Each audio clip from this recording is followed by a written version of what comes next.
không thể ngồi yên chịu trận trước các động thái do thám đầy khiêu khích, thách thức tự do hàng hải của các tàu phương Tây. Hôm 29 tháng 8, Bắc Kinh đã ban hành các quy tắc hàng hải mới để đối phó với những vị khách không mời mà đến. Nằm hàng đầu trong kế hoạch bành trướng lãnh thổ của Trung Quốc, Đài Loan phải đối mặt với những màn uy hiếp thường xuyên liên tục từ phía cường quốc ở bên kia eo biển. Hôm 29 tháng 8, máy bay quân sự của Trung Quốc lại tiến vào vùng nhận dạng phòng không ADIZ của Đài Loan, đánh dấu lần xâm nhập thứ 13 trong tháng 8. Trước một cuộc xung đột tiềm tàng với ông lớn châu Á, Đài Loan may mắn được Mỹ giúp sức, và gần đây EU cũng đang lên kế hoạch nâng cấp quan hệ với hòn đảo, bất chấp những màn răn đe và cảnh báo mạnh mẽ từ phía Trung Quốc.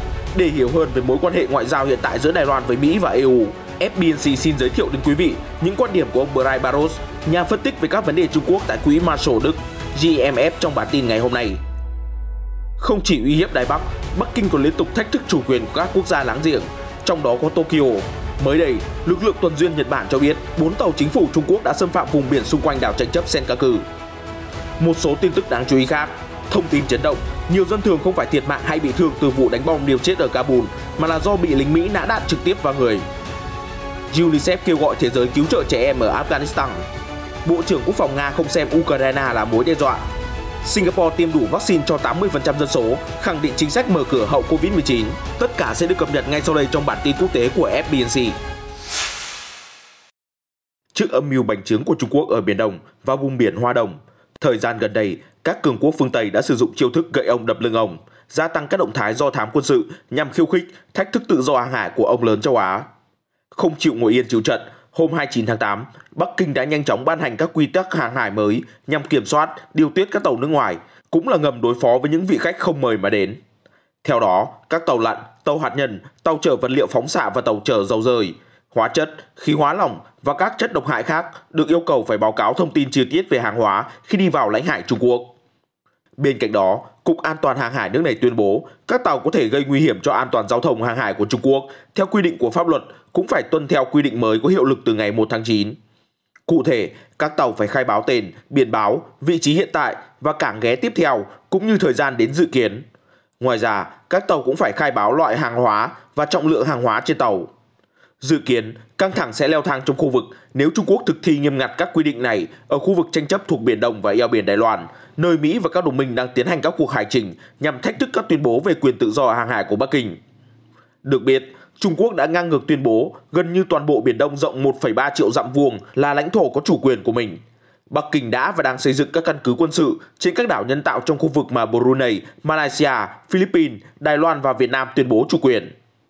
Các chuyên gia Trung Quốc nói với tờ Thời báo Hoàn Cầu rằng họ coi trọng việc triển khai các quy định hàng hải nghiêm ngặt như vậy là một dấu hiệu cho thấy Trung Quốc đang nỗ lực bảo vệ an ninh quốc gia trên biển bằng cách tăng cường khả năng nhận dạng hàng hải trước sự hiện diện của các tàu quân sự phương Tây. Hôm 27 tháng 8, Bộ Quốc phòng Trung Quốc đã chỉ trích Hoa Kỳ có hành động khiêu khích khi điều 2 tàu hải quân đi qua eo biển Đài Loan. Đây là lần thứ 8 tàu hải quân Mỹ đi qua khu vực này dưới thời Tổng thống Joe Biden. Phát ngôn viên Bộ Quốc phòng Trung Quốc Tan Kefei cho biết, các động thái thường xuyên qua lại của tàu Mỹ cho thấy Washington là tác nhân lớn gây ra rủi ro an ninh trên eo biển Đài Loan. Được biết, Hải quân và Không quân Hoa Kỳ cũng thường xuyên tiến hành các hoạt động do thám ở các khu vực tranh chấp trên Biển Đông để khẳng định quyền tự do hàng hải, thách thức các tuyên bố chủ quyền ngang ngược của Trung Quốc. Nằm hàng đầu trong kế hoạch bành trướng lãnh thổ của Trung Quốc, Đài Loan phải đối mặt với những màn uy hiếp thường xuyên liên tục từ phía cường quốc ở bên kia eo biển. Hôm 29 tháng 8, máy bay quân sự của Trung Quốc lại tiếp tục vào vùng nhận dạng phòng không ADIZ của Đài Loan, đánh dấu lần xâm nhập thứ 13 trong tháng 8.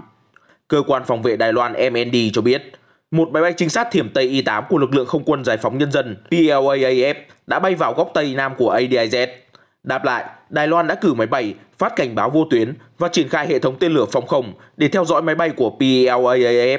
Trong khi tất cả máy bay Trung Quốc tiến vào không phận Đài Loan vào tháng 7 đều là máy bay phản lực cánh quạt chậm Y-8, thì trong tháng 8, PLAAF đã cử kết hợp máy bay do thám, chiến đấu cơ, máy bay ném bom và trực thăng. Vào ngày 26 tháng 8, ngoài một máy bay tác chiến chống ngầm Y-8, còn có một trực thăng tác chiến chống ngầm Harbin Z-9 đã bị phát hiện xâm nhập ADIZ của Đài Loan. Ngày 27 tháng 8, 2 máy bay vận tải Harbin Z-8 cũng đã tiến vào ADIZ của Đài Loan cùng với một máy bay chống ngầm Y-8. Kể từ tháng 9 năm ngoái, Bắc Kinh đã tăng cường chiến thuật vùng xám bằng cách thường xuyên đưa máy bay vào ADIZ của Đài Loan, với hầu hết lần xuất hiện đều diễn ra ở góc Tây Nam của khu vực này. Theo dữ liệu của MND, máy bay Trung Quốc đã bị theo dõi trong ADIZ của Đài Loan 14 lần vào tháng 7, 10 lần vào tháng 6, 18 lần vào tháng 5, 22 lần vào tháng 4, 18 lần vào tháng 3, 17 lần vào tháng 2 và 27 lần vào tháng Giêng. Trước một cuộc xung đột tiềm tàng với ông lớn châu Á, Đài Loan may mắn được Mỹ giúp sức và gần đây EU cũng đang lên kế hoạch nâng cấp quan hệ với hòn đảo bất chấp những màn răn đe và cảnh báo mạnh mẽ từ phía Trung Quốc. Để hiểu hơn về mối quan hệ ngoại giao hiện tại giữa Đài Loan với Mỹ và EU, FBNC xin giới thiệu đến quý vị những quan điểm mà ông Brian Barros, nhà phân tích về các vấn đề Trung Quốc tại Quỹ Marshall Đức GMS. Cụ thể, trong chương trình của Đài Quốc tế Đài Loan với chủ đề Góc nhìn về Trung Quốc, ông Barros lần đầu tiên khẳng định chính quyền Tổng thống Joe Biden nhận thức rõ ràng quan hệ Hoa Kỳ-Đài Loan rất quan trọng với an ninh ở Ấn Độ Dương-Thái Bình Dương. Nhiều nhà phân tích ở Washington cho rằng Mỹ không nên thực hiện bất kỳ chiến lược mơ hồ nào đối với Đài Loan. Tuy nhiên, ông Barros thừa nhận rằng cách tiếp cận này có những ưu điểm nhất định và dẫn lời giám đốc chương trình GMF châu Á, Bonnie Glasser cho rằng Hoa Kỳ nên duy trì đối sách lấp lửng với Đài Loan để không trực tiếp đối đầu nhưng vẫn có thể ngăn chặn một cuộc tấn công tiềm tàng từ Trung Quốc vào hòn đảo. Ông Barros cũng tái khẳng định thật sai lầm khi ví tình hình ở Afghanistan với Đài Loan. Ông cho rằng những chính sách và mục tiêu của Nhà Trắng ở quốc gia Nam Á đã thay đổi rất nhiều lần từ chính quyền của Tổng thống Bush sang Tổng thống Joe Biden. Trong khi đó, các mục tiêu của Mỹ đối với Đài Loan là bảo vệ quyền tự do và dân chủ của hòn đảo cũng như đảm bảo hòa bình xuyên eo biển. Nói về quan hệ Đài Loan với Hoa Kỳ và EU, ông Barros cho rằng vấn đề Đài Loan đã trở thành mối quan tâm ngày càng tăng ở EU và trở thành một nhân tố để liên minh này hợp tác với Hoa Kỳ. Nhà phân tích cho rằng Mỹ không nên tự giới hạn mình khi chỉ hợp tác an ninh với EU, nếu không, các cường quốc như Anh sẽ bị loại trừ. Đây là lý do tại sao việc hợp tác với Tổ chức Bắc Đại Tây Dương NATO và Liên minh năm mắt Five Eyes sẽ đem lại những kết quả to lớn với Mỹ trong việc duy trì trật tự thế giới. Ông cũng nhấn mạnh rằng hợp tác an ninh ở Đông Á hay với NATO đều quan trọng như nhau đối với Hoa Kỳ. Về việc tăng cường quan hệ với châu Âu, Barros cho biết Đài Loan và các quốc gia Baltic có nền tảng chính trị tương tự nhau, đã chuyển đổi sang các chính phủ dân chủ và hiện đang đối mặt với một nước láng giềng lớn mạnh hơn. Ông nói rằng các bên có thể hợp tác về an ninh mạng và chống lại tin giả. Nhà phân tích cũng cho biết Đài Loan cũng có thể hợp tác với các quốc gia Trung và Đông Âu như Ba Lan và Cộng hòa Séc về các vấn đề văn hóa và thương mại. Ông nói thêm, khi Đài Loan mở rộng quan hệ với các quốc gia châu Âu riêng lẻ thì hòn đảo cũng sẽ tăng cường quan hệ với EU. Không chỉ uy hiếp Đài Bắc, Bắc Kinh còn liên tục thách thức chủ quyền của các quốc gia láng giềng, trong đó có Tokyo. Mới đây, lực lượng tuần duyên Nhật Bản cho biết 4 tàu chính phủ Trung Quốc đã xâm phạm vùng biển xung quanh quần đảo tranh chấp Senkaku vào sáng sớm thứ Hai, ngày 29 tháng 8. Cụ thể, 2 tàu Trung Quốc đã tiến gần đến đảo Ugosuri và đảo Minamikojima thuộc Senkaku vào lúc khoảng 2 giờ 40 sáng. Đến 3 giờ 30 sáng, con tàu thứ 3 di chuyển cách phía nam đảo Ugosuri chỉ 12 đến 17 km. Và tàu thứ 4 di chuyển theo hướng Nam, Tây Nam, cách đảo Minamikojima khoảng 15 km. Không chỉ lờn vờn ở gần Senkaku, 4 tàu Trung Quốc còn bị Nhật Bản tố cáo đã áp sát và đe dọa các thuyền của ngư dân. Lực lượng tuần duyên Nhật đã triển khai binh lính nhằm đảm bảo an toàn cho tàu cá, đồng thời cảnh cáo tàu Trung Quốc rời đi ngay lập tức. Đây là lần thứ 28 các tàu chính phủ Trung Quốc xâm phạm lãnh hải Nhật Bản xung quanh Senkaku. Tokyo nhấn mạnh Senkaku là một phần lãnh thổ không thể tách rời của Nhật Bản, trong khi Bắc Kinh cũng tuyên bố chủ quyền với nhóm đảo và gọi là điếu ngư. Cập nhật tình hình ở Afghanistan, sau vụ đánh bom liều chết đẫm máu làm rung chuyển sân bay Kabul khiến ít nhất 183 người thiệt mạng và nhiều người khác bị thương. Reuters đã thực hiện một cuộc phỏng vấn tại bệnh viện nơi những người bị thương trong vụ nổ đang được điều trị. Một số nạn nhân và người nhà của họ đã cung cấp thông tin chấn động rằng nhiều người không phải thiệt mạng từ vụ nổ mà là do bị lính Mỹ nã đạn trực tiếp vào người. Tôi bị thương không phải do vụ nổ mà là do lính Mỹ bắn.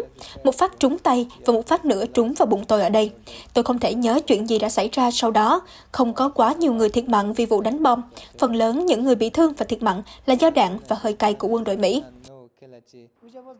Tôi trốn dưới con sông khi vụ đánh bom liều chết xảy ra thì đột nhiên bị một viên đạn găm vào lưng. Không có thành viên Taliban nào ở gần tôi lúc đó. Tôi cảm thấy những phát súng bắn ra từ đâu đó trước mặt mình. Sau đó tôi được đưa đến đây vì vết thương quá nặng. Nhiều nhân chứng khác cũng đã xác nhận việc lính Mỹ nổ súng vào đám đông và chặn các con đường gần đó vào thời điểm vụ đánh bom xảy ra. Tôi bị vấp ngã khi bỏ chạy, tôi nghe thấy rất nhiều tiếng súng và nhiều người có thể đã thiệt mạng hoặc bị thương do bị bắn. Một người bị thương đi ra từ khu vực nổ bom nói với tôi rằng lính Mỹ đã bắn trực tiếp vào họ. Sau những ngày thiếu ăn trầm trọng, đám đông ở Kabul đã điên cuồng chạy theo giỏ bánh mì được cung cấp thông qua cửa kính ô tô của tổ chức phi lợi nhuận Úc có tên Lời hứa của Mapopa. Các nhân viên tổ chức thiện nguyện này đã điều hành 4 trại mồ côi, 1 trung tâm y tế và 5 trường học cho trẻ em trên khắp Afghanistan. Giờ đây họ cần nỗ lực giúp đỡ những người mất nhà cửa, chủ yếu là phụ nữ và trẻ em chạy trốn bạo lực và đang đối diện với khủng hoảng nhân đạo ở đất nước bị chiến tranh tàn phá. Khoảng 500 gia đình chạy nạn hiện đang sống trong một khu lều trại được tổ chức Lời hứa của Mapopa dựng nên ở ngoại ô thành phố Kabul. Mục tiêu của nhóm tình nguyện viên là cung cấp thức ăn, mái che đầu và hỗ trợ y tế cho phụ nữ, trẻ em dễ tổn thương và các gia đình mất nhà cửa, giúp họ đảm bảo cuộc sống cho đến khi tìm được nơi định cư mới. Sau khi Taliban trỗi dậy như vũ bão và nhanh chóng giành quyền kiểm soát khắp Afghanistan từ ngày 15 tháng 8, đất nước Nam Á đã rơi vào hỗn loạn nghiêm trọng, tương lai bất định. Afghanistan suốt chiều dài lịch sử cũng đã chứng kiến rất nhiều mảnh đời phải gánh chịu nỗi đau chiến tranh, trong đó có Mahbouba Rawi. Bà rời bỏ quê hương khi Nga tấn công và đến Úc vào năm 1984 khi tròn 18 tuổi. Năm 1992, sau khi mất đi đứa con trai 6 tuổi vì tai nạn đuối nước, bà Mahbouba đã đưa ra lời hứa rằng sẽ dành hết phần đời còn lại để giúp đỡ phụ nữ và trẻ em Afghanistan. Vì vậy, tổ chức thiện nguyện Lời hứa của Mahbouba đã ra đời, liên tục thực hiện các hoạt động ý nghĩa suốt hàng chục năm nay. Giữa cuộc khủng hoảng nhân đạo thảm khốc ở Afghanistan, hôm 29 tháng 8, Giám đốc khu vực Nam Á của Quỹ Nhi đồng Liên Hợp Quốc UNICEF, George Adejei, đã tha thiết kêu gọi thế giới hướng về trẻ em ở Afghanistan, không thể bỏ rơi các em lúc này. Ông nói rằng, trong những tuần gần đây, trẻ em đã bị tổn thương nặng nề từ những cuộc xung đột. Các em buộc phải ra khỏi nhà, rời xa trường học và bạn bè, không được chăm sóc sức khỏe cơ bản để chống lại bệnh bại liệt, uốn ván và các bệnh khác. Ông Adejei cảnh báo. Giờ đây, với một cuộc khủng hoảng an ninh, giá lương thực tăng vọt, tình trạng hạn hán nghiêm trọng, sự lây lan của Covid-19 và một mùa đông khắc nghiệt khác đang cận kề, trẻ em đang đối mặt với những tổn thương nặng nề hơn bao giờ hết. UNICEF dự đoán rằng nếu tình trạng hiện tại kéo dài, khoảng 1 triệu trẻ em chưa thành niên ở Afghanistan sẽ phải đối mặt với tình trạng suy dinh dưỡng cấp tính nghiêm trọng và có thể bị đe dọa tính mạng. Ông Laria Adijay cho biết, hơn 4 triệu trẻ em, trong đó có 2,2 triệu trẻ em gái, không được đến trường. Bên cạnh đó, khoảng 300.000 thanh thiếu niên bị buộc phải rời khỏi nhà cửa và chứng kiến những cảnh tượng mà không đứa trẻ nào được thấy. Ông nói thêm, trẻ em và thanh thiếu niên đang phải vật lộn với những lo lắng và sợ hãi, rất cần sự hỗ trợ về sức khỏe tâm thần. Với việc một số đối tác nhân đạo đang cân nhắc việc viện trợ cho Afghanistan, ông Laria Adijay bày tỏ lo ngại về việc có đủ nguồn lực để duy trì hoạt động của các trung tâm y tế, mở cửa trường học và cung ứng các dịch vụ để điều trị trẻ em suy dinh dưỡng nghiêm trọng hay không. UNICEF đã có mặt ở Afghanistan hơn 6 thập kỷ qua và đang nỗ lực hỗ trợ các đội y tế và dinh dưỡng lưu động tại các trại người di cư. Đồng thời, thiết lập các trung tâm dinh dưỡng và các điểm tiêm chủng cũng như bổ sung các vật dụng cứu sinh. Tuy nhiên, ông Laria Adijay nhấn mạnh rằng cần nhiều nguồn lực hơn nữa. UNICEF gần đây đã kêu gọi thế giới cung cấp gói hỗ trợ 192 triệu đô la Mỹ để giải quyết cuộc khủng hoảng nhân đạo đang leo thang ở quốc gia Nam Á. Giữa thời điểm loạn lạc, Taliban cho biết đang gấp rút thiết lập nội các mới để sớm ổn định tình hình đất nước. Lực lượng này cũng bày tỏ muốn hợp tác với các quốc gia phương Tây sau khi các nước này hoàn tất công cuộc di tản. Trước thái độ thiện chí của chính quyền Afghanistan mới, hôm 30 tháng 8, Thủ tướng Anh Boris Johnson cho rằng việc phương Tây công nhận phong trào Taliban có thể thành hiện thực. Tuy nhiên, lực lượng này cần đáp ứng một số điều kiện. Nếu chế độ mở ở Kabul muốn được thế giới công nhận và mở khóa hàng tỷ đô la đang bị đóng băng, thì họ sẽ phải đảm bảo an toàn cho những người muốn rời khỏi Afghanistan, tôn trọng quyền của phụ nữ và trẻ em gái, ngăn chặn việc quốc gia Nam Á trở thành cái nôi cho khủng bố toàn cầu.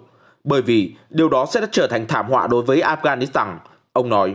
Thủ tướng Anh cũng nói thêm, cùng với các đồng minh của chúng tôi ở Mỹ, châu Âu và trên toàn thế giới, chúng tôi sẽ xem xét công nhận Taliban dựa trên hành động thực tế của họ, chứ không phải là lời hứa suông. Cuối tuần trước, Vương quốc Anh đã hoàn thành việc sơ tán công dân và nhiều người Afghanistan đã hỗ trợ họ trong hơn 20 năm tham chiến. Chuyển sang một số thông tin đáng chú ý khác. Trong cuộc phỏng vấn với đài truyền hình Nga Sosia 1 vào hôm Chủ nhật, Bộ trưởng Quốc phòng Sergei Shoigu đã dành những lời lẽ tốt đẹp cho Ukraine. Ông nói, tôi sẽ không nghĩ về Ukraine như một mối đe dọa. Tôi nghĩ rằng Ukraine và nhân dân Ukraine là anh em tốt. Chúng ta không chỉ là láng giềng với nhau, mà còn là một thể thống nhất. Bộ trưởng Shoigu bày tỏ hy vọng tình hình bất ổn ở Ukraine sẽ sớm được cải thiện. Khi được hỏi vì sao phớt lờ tòa án và bỏ qua mọi phiên điều trần ở Ukraine, ông Shoigu đưa rằng là lỗi của tôi hứa điều này sẽ không tái diễn. Trước đó, Dịch vụ An ninh Ukraine hôm 18 tháng 7 cho biết đã triệu hồi Bộ trưởng Shoigu để công bố các cáo buộc và mở cuộc điều tra nhằm vào ông. Tiếp theo, Cơ quan An ninh Ukraine khẳng định đã mở phiên tòa xét xử vắng mặt ông Shoigu vào khoảng sau ngày 20 tháng 7. Phía Ukraine cáo buộc Bộ trưởng Quốc phòng Nga đã thành lập các tổ chức bán quân sự, một tổ chức khủng bố và tiến hành các hoạt động bất hợp pháp. Trong bài phát biểu nhân lễ diễu hành Quốc khánh, Thủ tướng Singapore Lý Hiển Long cho rằng quốc đảo Sư Tử phải giữ vững vị thế như một trung tâm tài chính toàn cầu, mặc dù đang siết chặt các chính sách về lao động nước ngoài và có thể cảm nhận rõ ràng nỗi lo ngại của người dân địa phương về cạnh tranh việc làm. Lao động nước ngoài từ lâu đã là vấn đề gây tranh cãi lớn ở Singapore, thế nhưng sự bất ổn mà đại dịch Covid-19 mang lại đã khiến nỗi lo ngại này tăng lên. Người dân địa phương ngày càng phải cạnh tranh gay gắt với nhau và với lao động ngoại quốc, trong bối cảnh kinh tế Singapore đã lao dốc kỷ lục hồi năm ngoái. Dù vậy, Thủ tướng Lý Hiển Long khẳng định, chúng ta phải thể hiện rõ cho thế giới thấy, Singapore quyết tâm mở rộng cánh cửa cơ hội cũng là nhằm đem lại việc làm cho chính người dân chúng ta. Ông Lý nói, Singapore không nên tạo ấn tượng rằng quốc gia này đang hình thành chủ nghĩa bài ngoại và ác cảm với người nước ngoài. Điều đó sẽ hủy hoại danh tiếng của chúng ta như một trung tâm kinh tế toàn cầu. Nó sẽ cướp đi các khoản đầu tư, cơ hội và việc làm. Nó sẽ là một thảm họa quốc gia, trích lời ông Lý nhấn mạnh.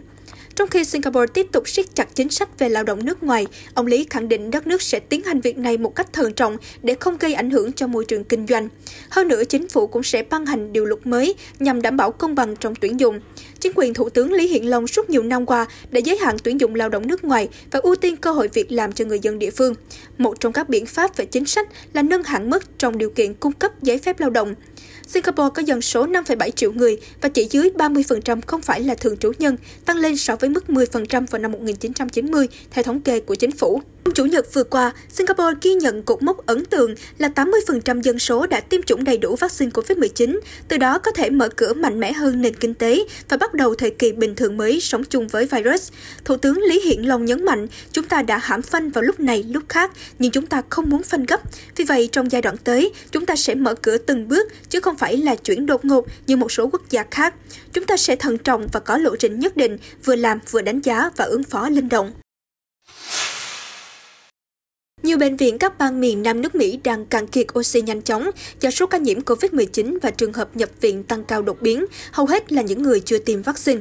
Trong khi đó, biến chủng nguy hiểm Delta đã lây nhiễm cho hàng triệu người Mỹ. Cụ thể, theo CNN, nhiều bệnh viện ở Florida, Nam Carolina, Texas và Louisiana đang vật lộn với tình trạng khan hiếm oxy. Một số bệnh viện phải sử dụng nguồn dự trữ, một số khác chỉ đơn giản là sắp cạn kiệt oxy.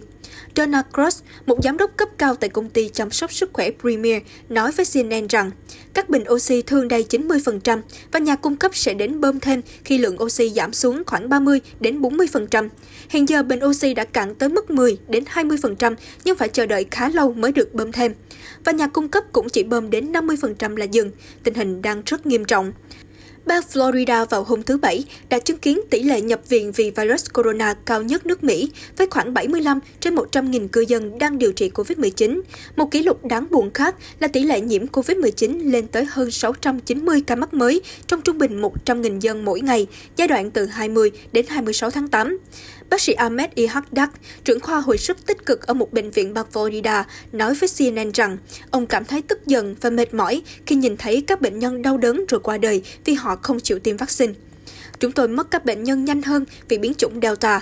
Trong đợt lây nhiễm này, các bệnh nhân trẻ hơn từ 30 đến 50 tuổi và họ trải qua nhiều đau đớn.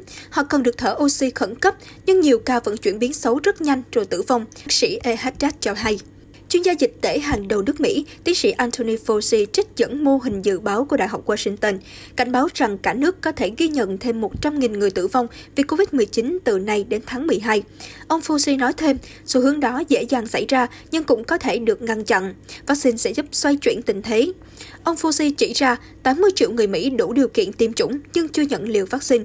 Bang Florida có tỷ lệ tiêm phòng đủ 2 liều chiếm khoảng 52,4% dân số tính đến ngày 28 tháng 8. Trong khi đó, tỷ lệ này đều thấp hơn 50% ở các bang Nam Carolina, Louisiana và Texas, những nơi mà nguồn oxy đang cạn kiệt nhanh chóng. Theo số liệu của Trung tâm Kiểm soát và Phòng ngừa Dịch bệnh Mỹ CDC, tỷ lệ tiêm đủ 2 liều vaccine trên toàn quốc tính đến ngày 28 tháng 8 là 52,1%. Nóc bệnh viện ở bang Louisiana đã bị gió cuốn bay khi siêu bão Ida đổ bộ vào trưa Chủ nhật 29 tháng 8 theo giờ địa phương, với sức gió lên tới 241 km/h. Video do kỹ thuật viên y tế Megan ghi lại cho thấy phần lớn nóc bệnh viện Lady of the Sea đã bị thổi tung lên trời chỉ trong nháy mắt, khiến các nhân chứng không khỏi kinh ngạc. Kỹ thuật viên Megan cho biết đang chờ cơn bão đi qua để thực hiện sơ tán bệnh nhân. Trước đó, các dịch vụ y tế khẩn cấp trên toàn bang đã bị đình chỉ. Mặt khác, cả thành phố New Orleans, thủ phủ của bang đã mất điện hoàn toàn vào đêm Chủ nhật. Tất cả 8 đường dây tải điện chính của thành phố đều phải ngừng hoạt động do bị bão tàn phá. Giới chức cho biết 1 triệu hộ dân đã bị mất điện.